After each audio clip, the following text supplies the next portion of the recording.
Hi again then guys, and welcome to another top speed setup for Forza 6, and as always, if you would like direct access to this build without having to go to the trouble of fitting all the parts, going through the settings, etc., you can, as always, get this tune straight from my storefront by searching the keywords in the description below. But if you would rather do your own tuning and have a bit of variation for tyre choice, maybe you want rear-wheel drive instead, stuff like that, then this is the video for you. Now, the vehicle in question this time is, of course, the Ferrari FF.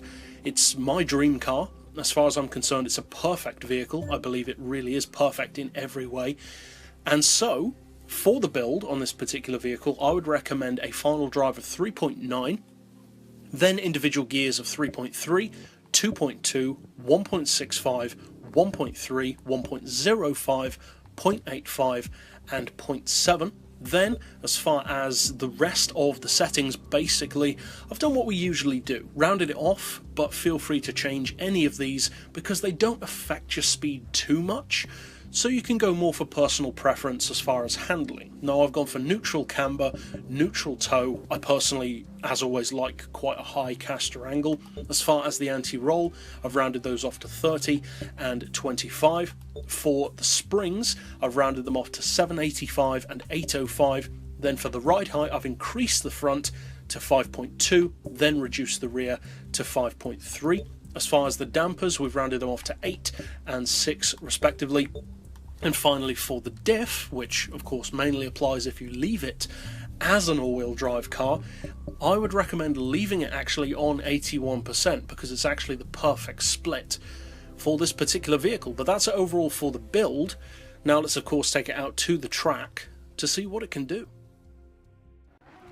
Now, the FF, as I said, is my dream car. It's one of the very, very few vehicles which I would actually describe as a perfect vehicle. It's, well, just that in my opinion, a vehicle which I wouldn't change anything about at all, which is kind of ironic given that when I first saw the car, I didn't actually like it at all.